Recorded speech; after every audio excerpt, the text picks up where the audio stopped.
Hello, my friends. Today's topic is kind of a serious one. How do you deal with people who are at the polar opposite spectrum as you are politically? I know this might be a controversial topic, but as always, I respect your comments and appreciate your suggestions. Beware my wrath. My name is Paul, and this is Path of Ascension. So, I wanted to talk about this today because this is something I'm currently going through, and maybe you guys are too. Obviously, if you look at our current political situation here in the U.S., it's very contentious, and depending on which side of the camp you're on, it seems like there is no middle ground. Social scientists have concluded that the country is more polarized than at any time since the Civil War. The Civil War! You guys, I don't want to go into my political affiliations, but I'm a liberal, and I always have been. I grew up that way, and I never changed. I still keep the same principles, and I apply them to my spiritual life as well. But I have family members and friends that do not see eye to eye with my political views. Maybe more importantly, how do you understand people that whose views are so far away from yours? What is your job exactly besides making balloon animals? Protecting your reality, douchebag. Well, first, let's admit to ourselves that it's tough. And it's tough because when you see somebody else's opinion, especially a family member or a close friend, that you feel is, contributing to the difficulty of others, the suffering of others, the systematic violation of people's rights. I mean, what do you do? How do you respond to that? So just relax. Okay. Well, Woj, I think we're just going to have to learn to be a little more understanding. Okay. Can't we just settle this over a pint? Now, of course, these all sound like great ideas in theory.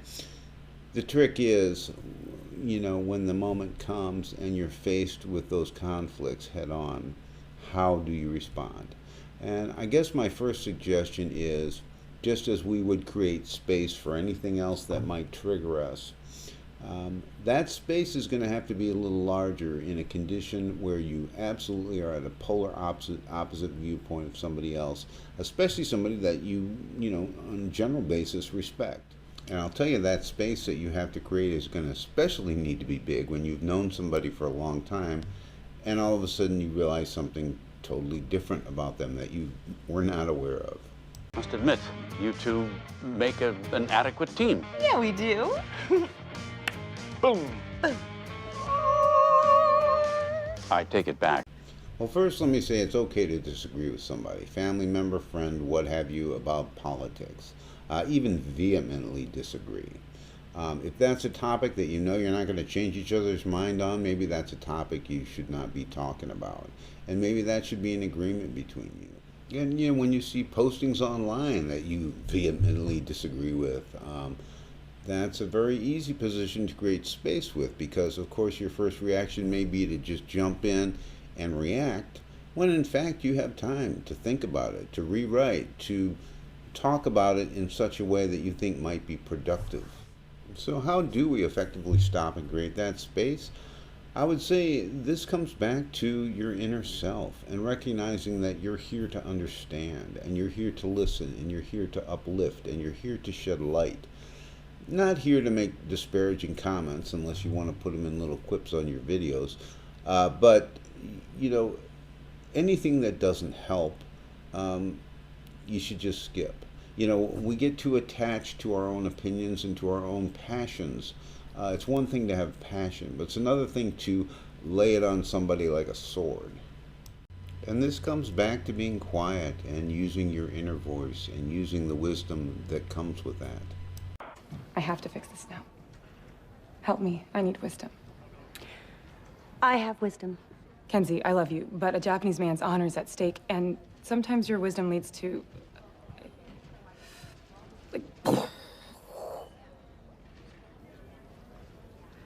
No, I get it. So lastly, I do believe that we are in the midst of a great awakening, the sort of ascension of the collective. But with that will come more conflict, more pushback, more problems. And I think for us, the important thing to do is make sure that when we deal with anybody regarding any of our differences, that we're coming from a place of understanding and a place of kindness. If we do that, we are operating from our center, and our center is nothing but pure love. That was pretty awesome. That's all I've got on this for now. Thanks so much for watching. Very interested to hear your opinion. How do you deal with these kinds of things, and what do you think? Let me know in the comments below.